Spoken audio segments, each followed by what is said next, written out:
Welcome everybody to First Friday Club with Lena Nahlous. I'm Julia Salas, the Program Director at Writing New South Wales. Before we commence, I'd like to go over some technical aspects of today's chat. You'll be muted for the whole event to ensure the best sound quality. Let us know in the chat if you're having any trouble hearing us or if you have any technical issues, and we'll do our best to help. When in doubt, the best possible solution is to exit the Zoom meeting and then to rejoin it via the link in your email. If you'd like to ask a question or make a comment, we invite you to do so via the chat box. We'll take as many of your questions as we can during the Q&A at the end of the session. We are recording this event, so if you drop out or have to leave early, you can always watch it later on the website. I'd like to commence with an acknowledgement of country. I acknowledge the Gadigal and Wangal people of the Eora Nation, from whose lands this event is being broadcast, and pay respects to their elders past, present and emerging. I also acknowledge the traditional custodians of all the lands from which you're joining us today, and please feel free to make your own acknowledgement of country in the chat box if you'd like to do that. I'd now like to formally introduce Lena Nahlous. Lena Nahlous has over 20 years experience in arts, cultural and media organisations. She's an experienced CEO, producer, curator, artistic director and facilitator with a long-term commitment to equity in the arts and creative sectors. She is currently the Executive Director of Diversity Arts Australia. Welcome, Lena, and good afternoon. Thanks. Hi, Julia. Good to be here. And I also wanted to acknowledge that I'm joining from the land of the Bidjigal of the Darug Nation. Lovely. Thanks so much for being here.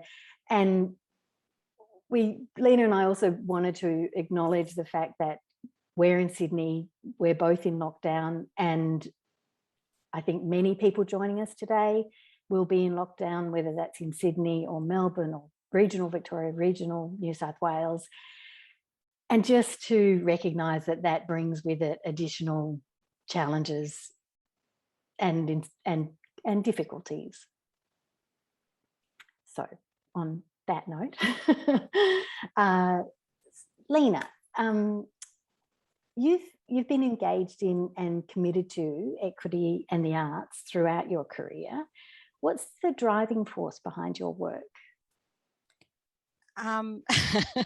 So I think some really kind of key moments in my life where I had a very keen sense of the situation being very unjust, or the systems and the structures being very unjust, and kind of being really driven to make change for communities who were underrepresented like mine. So when we had our pre-chat, I told you about when I was at university, how I worked with a collective of First Nations and culturally diverse writers and creatives to create a magazine called Collage at Sydney University, and it went for 10 years. And the reason that we set that up was in response to the locking out of First Nations and culturally diverse writers from the literary magazines and the magazines and publications at university at the time. So I feel like some of those moments in my life gave me a very strong sense of that kind of social justice. And I told you about the time that I was actually told that my story wouldn't work in the women's literary magazine because it was too ethnic, and told that quite bluntly and quite, and it would belong better in the ethnic magazines. So I think those moments were, kind of quite politicizing for me, and gave me that, that strong sense of wanting to shift things and working collectively to understand that, that when you are being gaslit and told that you're being oversensitive, or that actually, no, this is happening collectively. So those moments of coming together with others to talk about these issues and realizing they were happening to other people who were also being locked out, and that it was a systemic thing, it did give me that kind of strong sense of wanting to make change. Yeah. And so from that stage of being a student and a practicing artist, did you then think that you were more going to be able to make change by moving into,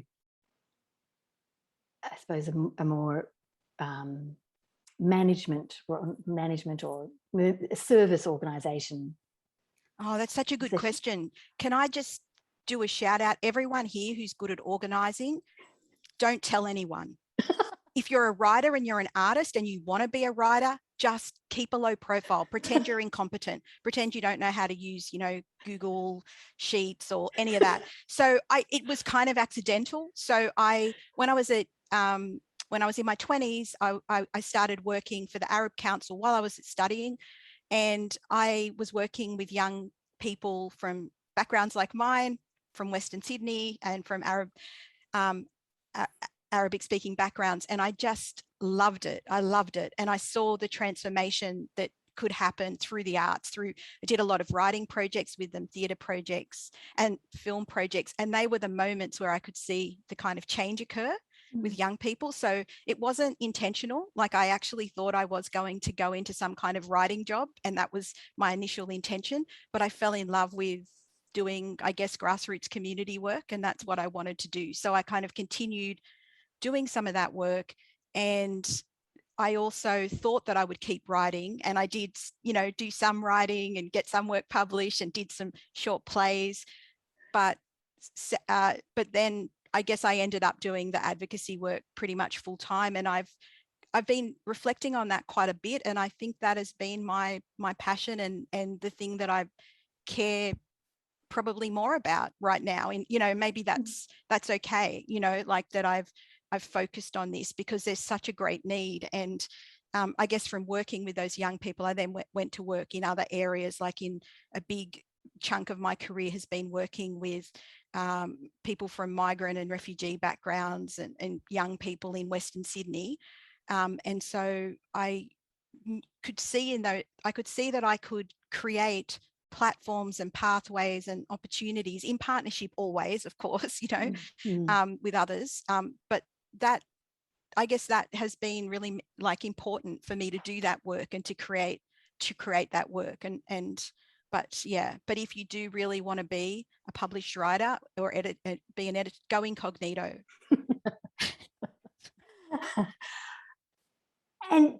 But I think it's evident that you've been able to affect real change in the work that you've done. I mean, that's been across your career, and you've moved through a number of organisations like ICE and projects, and done really great work there. And I suppose I don't mean that this is the peak of your career, but certainly coming to Diversity Arts is a real pinnacle in your career, and a culmination of your commitment. So I'm just wondering if you could talk to us about the work that Diversity Arts does and that you're doing with Diversity Arts. Yeah, so what's been really fantastic about the work at Diversity Arts Australia is that it's kind of taken a lot of it's being able to affect change at a national level as well, and have these conversations nationally, and never taking away the importance of grassroots work. But when you're having these conversations nationally, and you're able to look kind of more critically at the systems in place across the country that are kind of perpetuating disadvantage and I guess other structural kind of injustices, I think I think that's been the importance of this kind of work, is being able to do this at a national level and have these conversations nationally and have influence at that level. And we've run some really amazing programs, and taking a lot of the experiences that I've had and that others in my team have had working at the grassroots level into those national conversations and those, kind of and I think of that as, a lot of the anti-racism training and kind of cultural diversity and racial equity training work that we're doing. It's not just kind of one-off training. We're running really in-depth programs with organizations that go from between 4 months to 12 months. So it's kind of programs of unlearning and learning. And I think that I couldn't do that with the depth that I can do that at if I hadn't had all of that really grassroots experience. It would be very you would be very theoretical, and I could draw on other people's knowledge, but having that knowledge firsthand makes a really big difference. And I think that of my, you know, of the people I'm working with as well, who've all had lived experience, and yeah, across the arts and across areas of diversity. And I also think it's not just the experience and knowledge that you have from having had that career, but it's the connections and partnerships that you formed that enabled you individually and those people working in your organisation to work with other organisations. Yeah, partnerships are really important, because diversity arts is focused on kind of, to say it really, ethno-cultural migrant diversity. But our Fair Play program, which has worked with nearly 30 organisations, the training program, we're working in partnership with First Nations educators and organisations, and with disability educators and organisations. So yeah, so partnerships are really critical, and there aren't any shortcuts to building up trust. It takes time, and I think that is, yeah, that I've been able to draw on that. And it does feel a bit weird making it all about me though, because I do feel like I work really collectively. But yes, I've been able to draw on it, and our team has been able to draw on it. And I think I'm a good curator of teams. and when I said, you know, I sort of meant it in the sense of one, you know, that obviously you do have a great team around you, and they are also able to draw on their connections and relationships that then expand and facilitate what diversity arts can do. Yeah, yeah, definitely. But we are talking to you today, so I know. we'll come back to you. I'll just sit with the discomfort.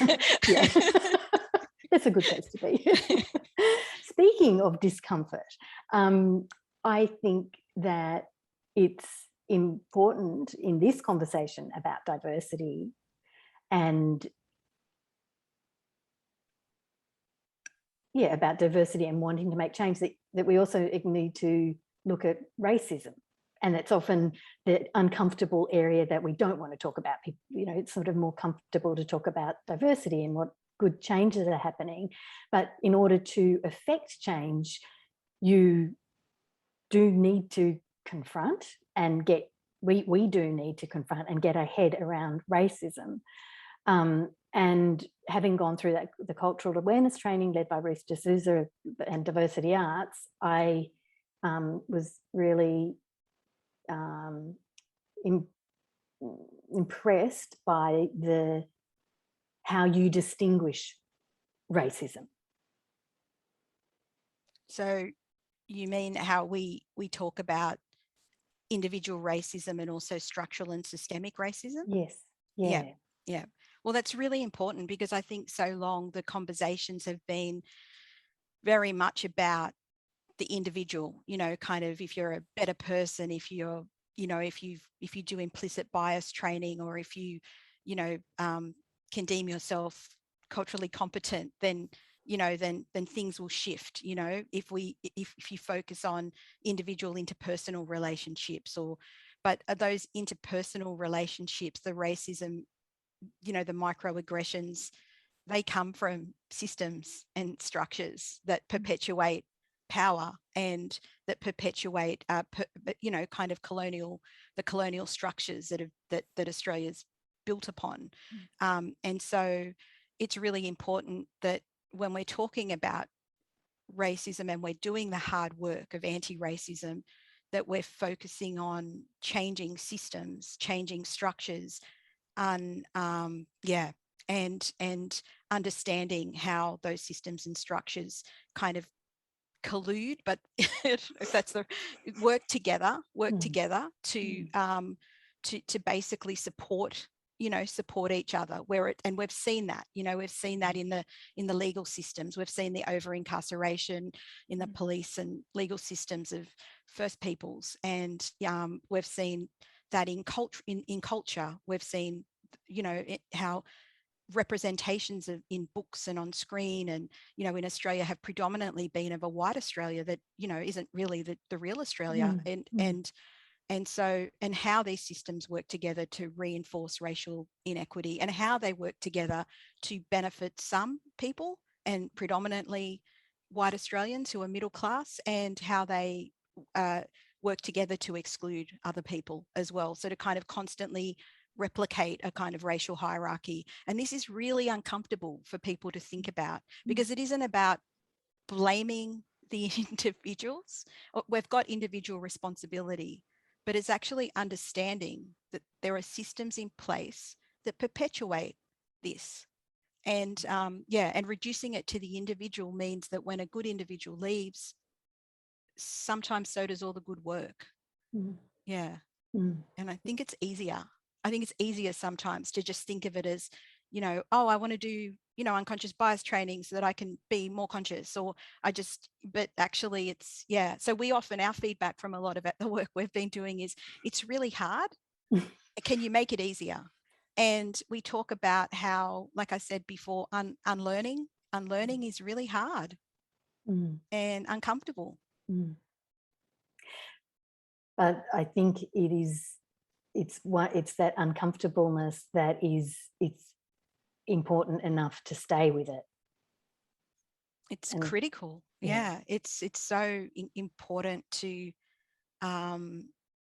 it's so important to kind of stay with it. If you really are genuinely committed to change and genuinely committed to having a writing sector, a society that represents Australia's diversity, socioeconomic, cultural, kind of across all areas, then this is the work that we actually need to do to change the systems. And how do you think arts organisations and artists can contribute to fostering this sort of equity in our community and communities? Well, we center artists in all the advocacy work that we do, and artists are incredibly, have incredible power, right? Like kind of the books we read and the films we watch and the work, it shapes the way we think. It takes us into other worlds. It helps us to reflect on things. So artists, writers, musicians, not only have they gotten us through or are they getting us through these awful lockdowns, but they're actually kind of, that they have that power. So we did a survey last year and then a second one this year, asking culturally diverse artists what the impacts of COVID had been on them. And when we did the first survey last year, quite a few of the artists who we were working with came back and said, actually, I've had a lot of COVID racism, as a result of being Asian. And so we then created a project called I'm Not a Virus Australia, and there's a website dedicated to that, where we've commissioned 68 artists from across Australia. We've had 2 exhibitions with another virtual one opening later this month, and we've commissioned these artists, including a group of writers, performance poets, who to kind of create new work responding to COVID racism. And some of the work is, short films. It's some of it's using humor, some of it's really intense. And I think that's a really good example of how artists themselves can often respond through art and through creativity to really issues that are really difficult to address. So there's a really funny film that I love by Maria Tran, which is a kind of she's being cryogenically, she's actually a martial artist and kind of a martial artist filmmaker. And so in her film, she's been cryogenically frozen and has been brought back to find the missing Asians. It's totally, and it, as she says, like, I like to approach these things through humor because they're really hard things to kind of deal with. And she had several experiences of being called the virus, of being, so there were these, there's a huge amount of evidence that Asian Australian Alliance have collected, that we supported them in the process of collecting a lot of anti-racism incident report that they did, where there was so far 550 incidents of anti-racism acts towards Asian Australians, including physical violence, including verbal, etc. So how do you deal with this really kind of these really tricky and loaded kind of issues in ways that you can actually have really honest conversations about. And I think there are heaps of ways, but I think that arts themselves, that's our strength. Like, we're working in the arts, and we should be drawing on artists themselves to, to kind of help lead these campaigns. Yeah, yeah. And are there other projects and organisations that you think are working particularly effectively in this area? In the arts specifically? Yeah, in the arts. Sorry, yes, in the arts. We have so many. Oh my gosh. Well, should we narrow it down to talking about in literature? I know. I mean, in literature, okay. There are a lot of, I think in literature, what's really exciting and encouraging, especially a lot of specific Asian-led kind of publications and collectives. So there's like there's Peril magazine, there's Liminal magazine, which is now broader and more kind of broader across diversity, I think. And there are collectives like Sweatshop, Western Sydney Literacy Movement. I know there's a First Nations collective in South Australia of writers, of First Nations writers. So there are lots of, really good examples of organisations who are kind of, or groups that have been formed and have set up to actually support writers themselves to have platforms. And I know that with some, for example, with Sweatshop, when they couldn't find external publishers, they started publishing themselves, for example. So I think there are plenty more examples of that around Australia. And sorry, they've kind of gone from my head, but I think I could put a list together for you easily. And I think there are other organisations who've been doing this work in different ways, like in WA, for example, Community Arts Network, or Darwin Community Arts Centre, or who have been doing kind of advocacy work in this. If you're talking about more advocacy work, we have a lot of partners, and I feel bad that they've slipped out of my head. I think of always Anna Tawiri's group, Diversity in Australian Media, which, even though it's more to do with film and screen industry, can often be a lot broader, and a lot of writers are involved in those industries as well. And the kind of support that group is providing, and the initiatives that she's developing. So we've been working with her this year to commission 40 writers in reviewers who are from culturally diverse and First Nations backgrounds to write reviews for Screen Hub and Arts Hub, and that's a partnership. So, but the work that Anna's been doing a long time, there are lots of good groups, and I'm so sorry that I feel flaky that I can't. Just maybe Claire, if you can also think of some. Claire's my colleague from Diversity Arts. If you're there, you can pop a few in the chat. And I know that we're talking about a lot of great programs and projects and organisations, and we will include these links. They're in the chat now, but we'll also include them in an email that'll go out afterwards with links so that people can further explore, because even you're just touching on things. I think there's a lot more information that people would want to know about those organisations. Yeah, there's a lot of groups. What I could say to those of you from POC or culturally diverse backgrounds, if you're interested and you contact us via Writing New South Wales, there are a lot of closed groups that you're probably aware of, but there are like Writers of Colour groups, there are women of colour groups, writing groups specific to writing, and a lot of them are online. And I don't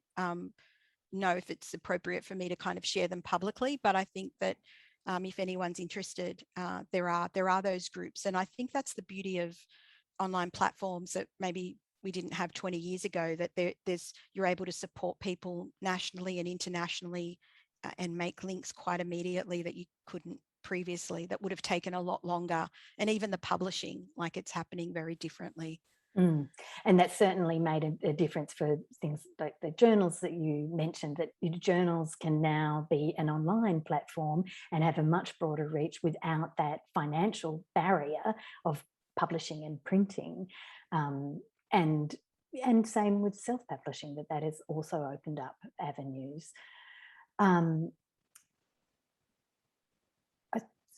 Maybe we'll just sort of switch gears a bit, and because one of the things I really wanted to get to talk to you about was the diversity arts research and the Shifting the Balance report into leadership in the arts. The report was done in 2019. It showed a significant lack of leadership from culturally diverse backgrounds. Perhaps you could just talk to us a bit about the report, and then maybe if there has been any change in that time since 2019. Okay. So, because I knew you were going to ask me about this, so I brought my own copy. You can check it out on our website. It's riveting reading. And so, yeah, so basically Shifting the Balance looked at nearly 2,000 leaders across the arts and screen and creative sectors in Australia. It looked at 200 organisations, and it looked at leadership, culturally and linguistically diverse leadership. It was its focus, but we also recorded First Nations leadership data as well. And it looked at leadership at the board level, CEO level, executive level, and leadership on panels. And what it found was that of the, that there were, of the people who we surveyed, there were 9% of, where 30 culturally and linguistically diverse people are 39% of the population in Australia, but there were only 9% of people from culturally diverse leadership at who were in leadership roles. So 9%, and we're 39% of the population. And that more than half of arts organisations in Australia had no one at their board level, executive level, CEO level, or on their awards panel who was culturally and linguistically diverse. And that includes using the Australian Human Rights Commission's definition and the ABS kind of definition, it first, second, and third generation. So that's pretty dire. It's a pretty broad category. We weren't, it was very broad. And so it showed that there was a lack of leadership, and we know that leaders are critical. We know leaders make decisions. They make decisions about who gets employed, what programs go ahead, what works get published. And if you don't have that diversity of leadership, then what does that mean for the industry? Is it surprising that we have an industry that is that people have spoken up about quite a lot over the last 18 months, particularly about the lack of diversity in publishing and writing. And, we've felt that kind of collective rage about that, I think. So just, I'm going to give you the stats in publishing. So publishing did slightly better. The writing, literature, and publishing did slightly better. So the publishing industry had the highest representation of culturally and linguistically diverse leaders at 14%. But don't get too excited because basically there were no culturally and linguistically diverse leaders for almost 40% of publishing, of the publishing and writing and literature industry.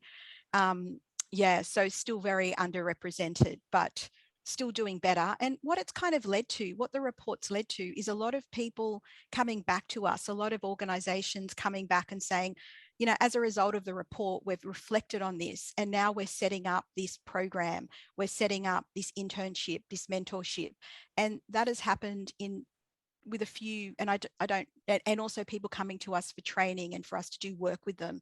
So, and that's happened with a few large publishing companies, and also in the writing space, and also people coming back to us and saying, you know what, we've now got, we've now employed an Indigenous person on our board, or we've now employed a culturally diverse person on our board, because for some organizations and companies, that's the first time they'd actually thought about this. When we sent them that and said, is it true?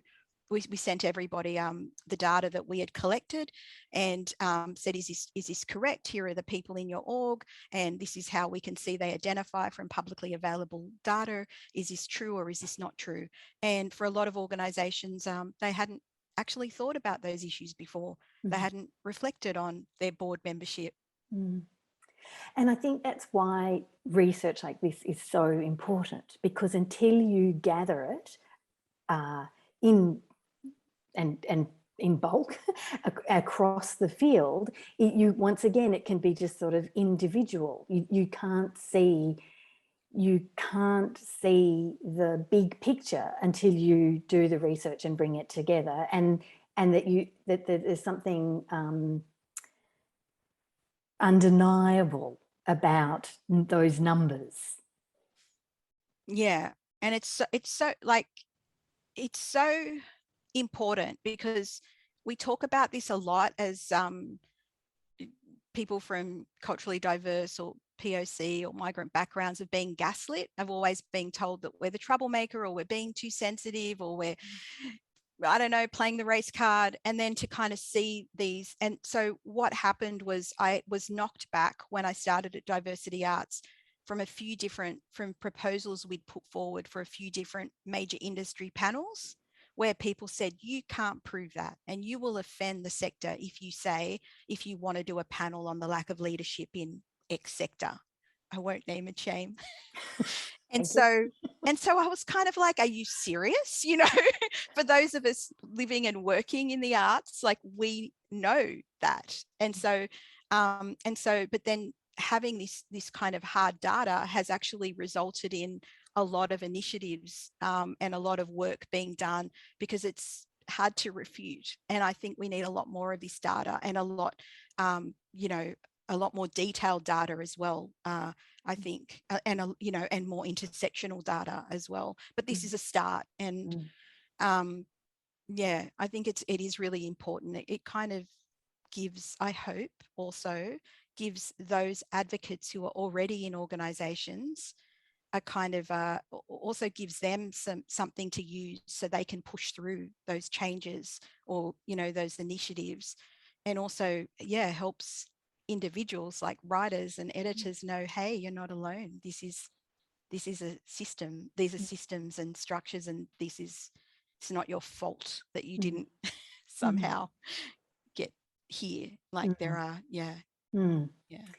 Well, I know that, we, Writing New South Wales, has really benefited from being able to work with Diversity Arts in rolling out the emerging editor internship program, which is intended to increase diversity in the publishing industry. And that we've brought together 3 publishers, Giramondo, Hachette and Pan Macmillan, to each take on a paid internship role. But that I think what makes the program strong is that a component of the program is the cultural awareness training that all of the publishers are participating in before the intern starts, led by Diversity Arts. And that's not something that we, obviously, as an organisation could have done. So that Diversity Arts is able to add to, make possible programs like these to be truly effective is absolutely invaluable. And once again, that program was very much influenced by research done by Radia Chowdhury for the Beatrice Davis Fellowship, and her research led to and she contributed to the design of that program. So, that combination of research, partnering with other organisations, and the expansion of capacity that Diversity Arts can add is just critical. Yeah, and it's wonderful that Writing New South Wales has taken the initiative to kind of do this work, and I hope that it's something that you continue, long term, because I think change takes time, and it needs to be constant as well. Like I feel like in general we need to have embedded like diversity standards in the sector that are not just, so that it ensures that we have that continuation. But in terms of doing work with companies themselves, if a lot of artists and creatives, like Radia's article was fantastic, and her research, are saying to us that, I don't feel safe in these spaces, these are not safe places for me to work in, then we do need to do work with the organizations themselves, because it isn't about bringing in somebody to teach them your ways. It's actually about reflecting on your ways and how they are, like, kind of how they could be changed so that they are more inclusive. Like, how are they excluding? And I think that it's really great that the companies are really receptive to doing this work, this kind of, I think the session we've run with you so far is around cultural safety, and and about how they can create, how they can create systems and structures and companies that are culturally safe for people. Because the end goal is not to just run an internship program and someone can come in and be an intern for 6 months, but that person has that experience and then goes on to work in the industry and one day is a leader of one of those companies, has a senior role in one of those companies, that it's a long-term game. Yes, and also that hopefully the people who you bring in, that you've got this flow of diversity of ideas and connections and kind of perspectives that strengthens the organizations, connects to new audiences, brings in new writing that isn't necessarily new, but isn't known to the mainstream publishing industry. It's happening off the grid. So I think there are all these huge benefits to having more diversity in the industry on every level. Like, I can't think of any level at which there isn't going to be a great benefit to the industry, and the industry becoming more robust into the future.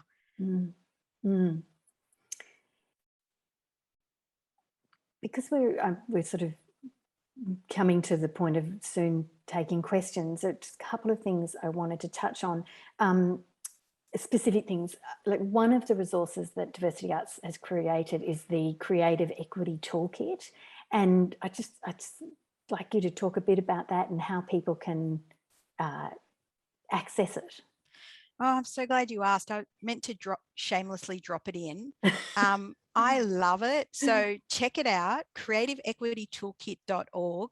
It's a partnership between Diversity Arts and the British Council. It's information exchange about leading practice in kind of equity and specifically racial equity between Australia and the UK, but it's international. And this year we're commissioning, and next year, international case studies and case studies from around Australia as well.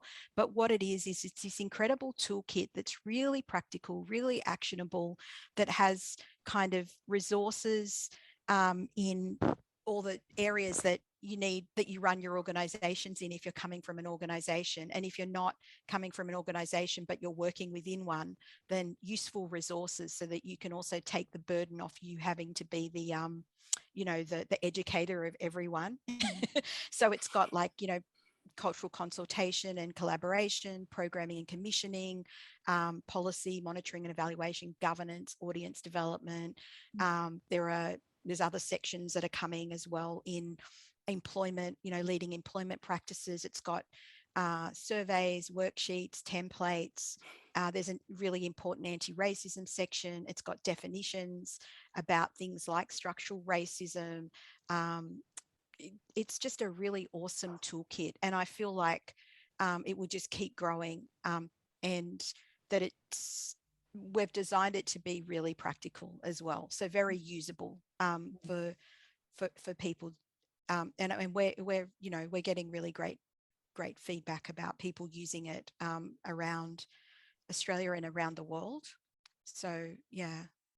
Is that enough info about it? Well, so if people are looking for it, you can find it on the Diversity Arts website, and I know that in the chat we'll put a link to it specifically to the toolkit. But if you in future just can't remember where to find it, just go to the Diversity Arts website and you'll find a link to that, along with many other interesting projects that Diversity Arts is running, and useful resources. So yeah, I'd say just use Diversity Arts as your first stop for information about these sort of things. But if you're looking for things in other specific states and territories, reach out as well. Yeah. That's fantastic.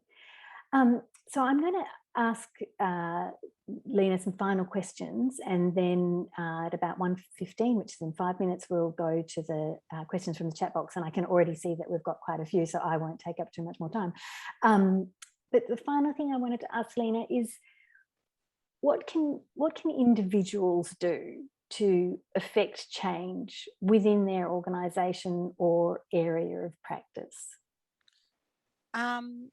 I guess depending on who you are, I think allyship is really important. I think you can be an ally. You can not leave it to people of colour or culturally diverse people or First Peoples to call to have to be the ones to notice and call things out. Like, I think that I think allyship is really, really important, and the ways of being an ally. And we created Creative Equity Toolkit as well, so that the burden of having to do all the education work didn't fall on people already kind of experiencing racism, but actually the tools and resources were there.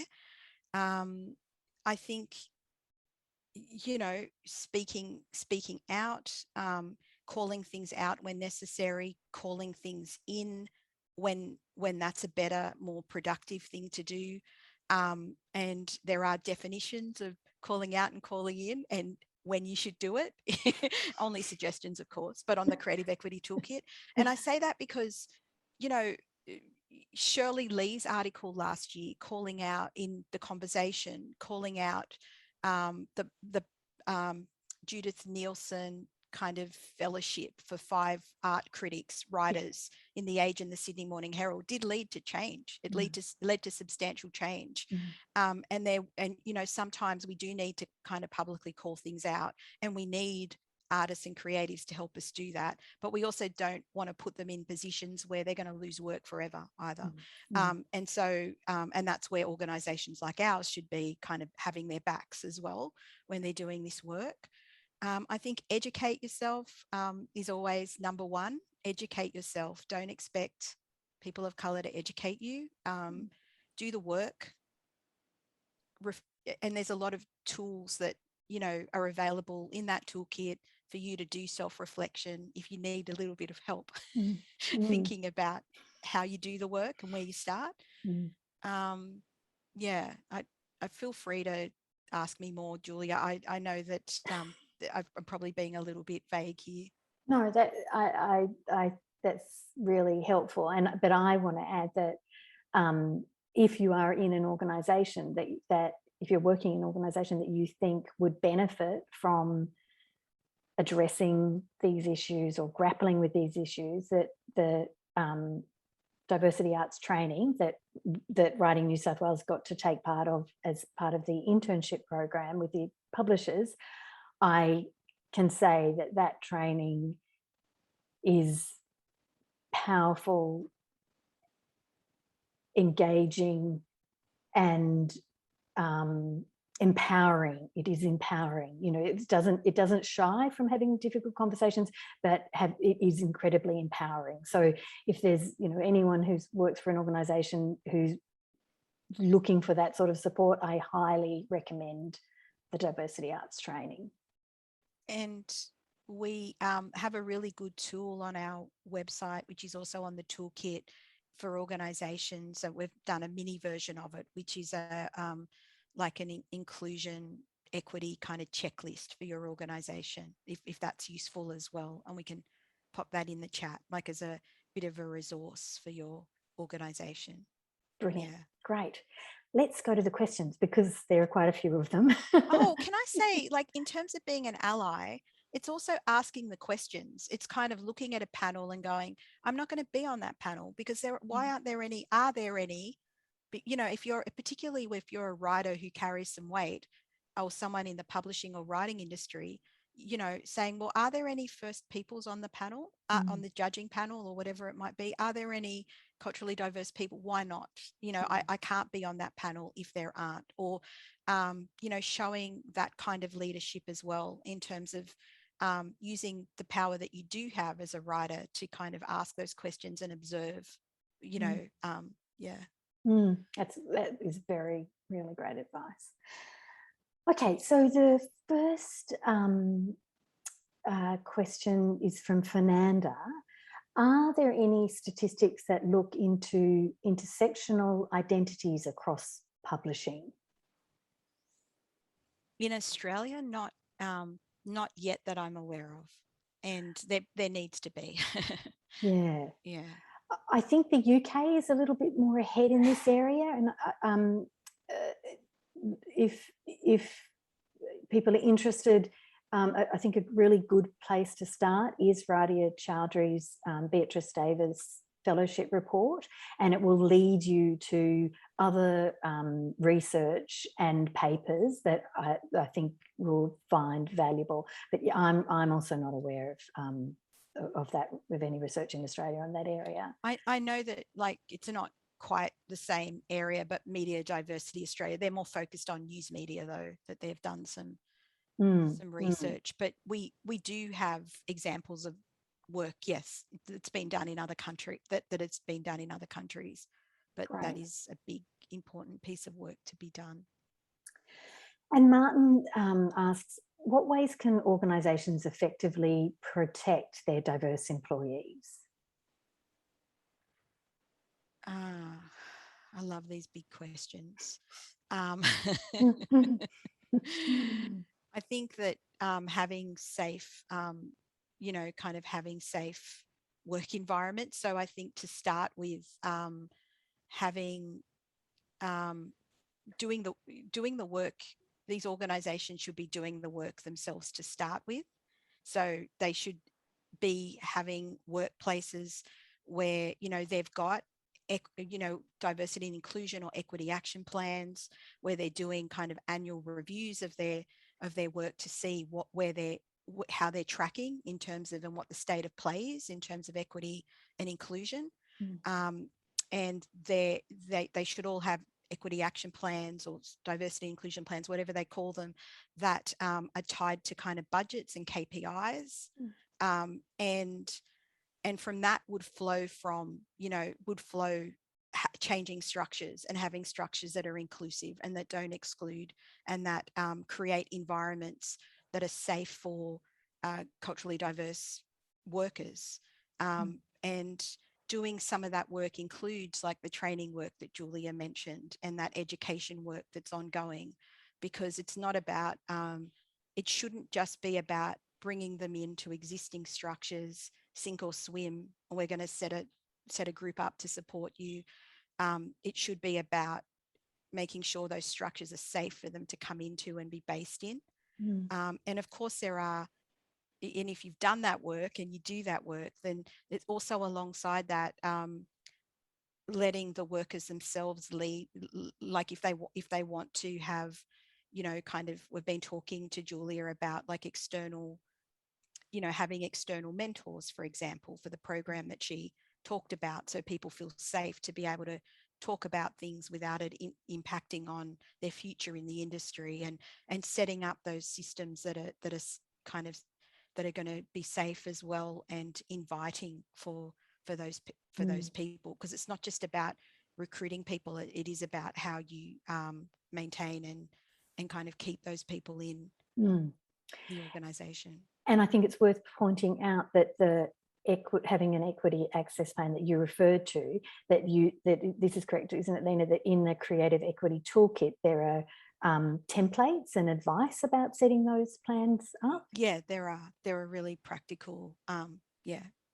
Great. kind of structures, and yeah, Yeah, lots of, and we've the creative equity toolkit is curated, so it's got the best of, we try to put the best examples, leading practice, Yeah. examples. So there are some really, really good examples. Great. There's a question here. Why do you think unlearning is so hard? What is holding Australians back from fighting harder for equality in terms of diversity, power, and representation? Ooh, that is definitely the name of a thesis. Yeah. I think what's been kind of extraordinary in Australia over the last year has been the acceleration of conversations about race and racism.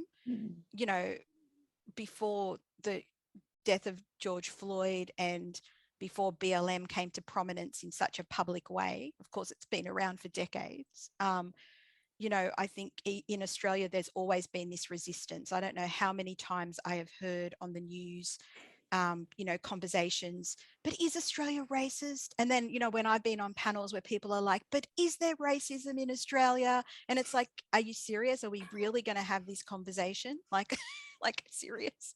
And so I feel like over the last, 18 months, suddenly I think I nearly fell over, the first time I was like, it was like commercial TV and, they were talking about systemic racism. And I was like, this is amazing. And so suddenly, this is the first time in my lifetime that I feel like we can name it, not just to other people who experience racism, but we can actually talk about racism, systemic racism, anti-racism. And I feel like in Australia, we haven't been able to do that. And that there's been, and people have been doing that, but there's been such a huge resistance to the systems. I think people do not want to give up power. I don't think it's a thing of, I'm going to give you some of my power. I think you have to wrestle for it. And I think you have to have structures in place to ensure the continuation of equity. I don't think you reach an end point with equity. You don't that's what I was referring to with becoming culturally competent. You can't, because you're always going to be, learning is ongoing. And I think in a kind of in a similar sense, people in power are not going to give up those positions of power. And there have been kind of systems in place that have really benefited quite a lot of people who are leading those systems. And so I guess that's my kind of my slightly rambly answer. That's yeah. I don't think everybody wants change. I don't think people are saying, yay, let's change it. Let's have more equitable structures and systems. Let's change I think there's actually huge resistance. And we've seen, kind of the resistance to critical race theory. Let's pass a motion in Parliament to stop education, critical race theory, or, the fear of people talking about these issues. There's such a fear, because it then we have to confront our own colonial history, and even us as migrants have to confront our own complicity in the colonization of this land. And we still don't have Australia still doesn't have a treaty with First Peoples. So I think it's beyond uncomfortable for people. I think it would mean shifting the kind of structures and systems that benefit them a great deal. So then there's another question which is sort of honing in on this is, what are the key factors hindering diversity in the literary sector, and what are some ways we can combat these hindrances? Oh, it's a big question. I think all of the stuff.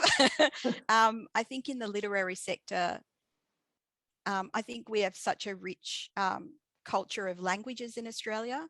And I think it's very sad that we're not embracing, kind of multilingualism, and that we're not publishing more in other languages, and not recognizing that we have huge audiences in Australia who read in other languages and write in other languages, but also connection, you know, also that kind of capacity to connect to diasporic communities and communities in other countries, so have, you know, big readerships for work. So for me, that's definitely one area, that kind of that predominantly monolingual, you know, kind of English, you know, as the main language. I think I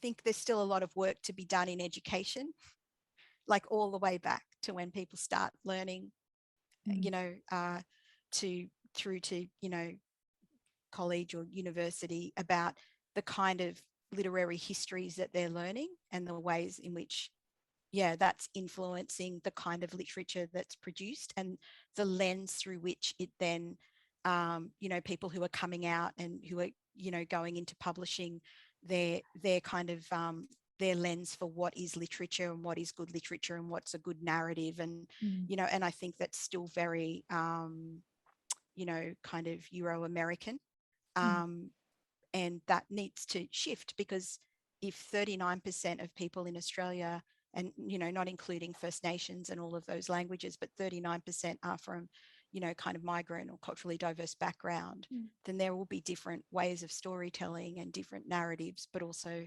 different opportunities. I think for those communities, I know that's something that I feel is holding us back, because it's not kind of harnessing the this amazing wealth of language and linguistic diversity and literary cultures and histories. It's not taking, it's not. And so I know that, you know, some of the feedback that I'm certainly aware of is, you know, your story is not a universal story, but who determines what is a universal story, you know?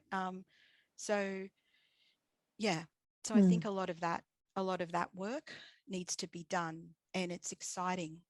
And yeah, it's exciting. And I also just wanted to add that, you know, I think in the last couple of years, we have seen a really exciting period in publishing Indigenous work and culturally diverse work from, well, books from culturally diverse writers that have not only been successful in the sort of literary scale in terms of winning prizes. I mean, you know, Tyra Jean Winch, Tony Birch, Melissa Lukashenko, Kim Scott, you know, they're some of our great, most highly recognised writers in Australia, and amongst culturally diverse writers as well, that they're doing, those books are being published and doing well commercially.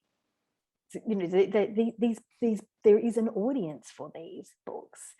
I think one of the next stages is to see that shift within publishing, because publishing is a very monocultural environment. And part of why I'm so excited, not just to see the internship program that we're running, but that there are other similar programs being running to start having editors and reviewers, the sort of that sort of level of holding the decision-making power, that this changes starts to happen at those organisational power structure levels as well. That's thank you so much for mentioning that. I mean, that's so true. There's been so much good work that's being published now for Indigenous work and culturally diverse work, and also that something holding the industry back is not having that diversity at the leadership level and not having that diversity across all areas of the organizations and the companies, and so needing that at all levels. I should mention shamelessly again that we published with Sweatshop and Affirm Press after Australia an anthology of First Nations and culturally diverse short stories last year, and that sold out within about a month of the first print run, and it's been printed several more times. And we just got news this week that the ABC is going to be featuring it in their 3-part series, which are like most influential or significant books for Australia. And so, and that's all, you know, Indigenous and culturally diverse POC writers. That's absolutely fantastic. And you know, I think we mentioned Sweatshop before, but another organisation that has done extraordinary work in the literary field to support writers, bring them up, see their work published, and really, I think, has taken a leadership role in shifting the direction of literature in Australia. And we will put a link to After Australia in the chat so that people can find it and buy it and read it. And there's that good organisation in Western Sydney as well, who I've just forgotten the name. Westwards. Westwards. Very important. Very important. Yeah. Well, and there's also the Story Factory, which is based in Yes. Redfern and has an office in Parramatta. Yep. Another fantastic organisation that we'll put a link to. I mean, yeah, I think there is great work. There is much work to do, and there is great work happening. And I think we want to focus on the much work to be done, because that's where we're going to see the great change, you know. But building on our strengths. Building on our strengths. Exactly.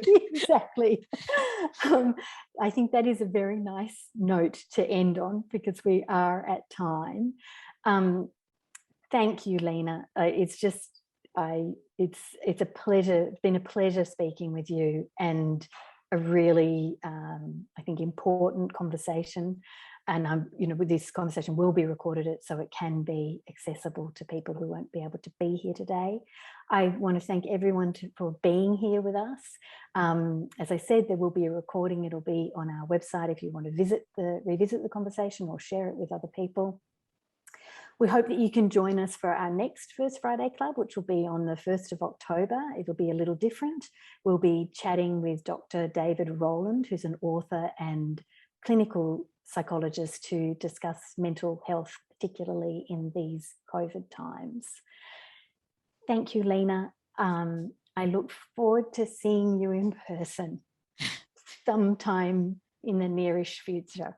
Oh, thank you so much for hosting this. Thank you, Julia, for making me feel so comfortable. And thank you, everyone, for joining. I'm going to ask Julia to share the chats with me so that I can also kind of, I haven't been reading it as I've been going, but we will do that. Thanks. Thank you, everybody.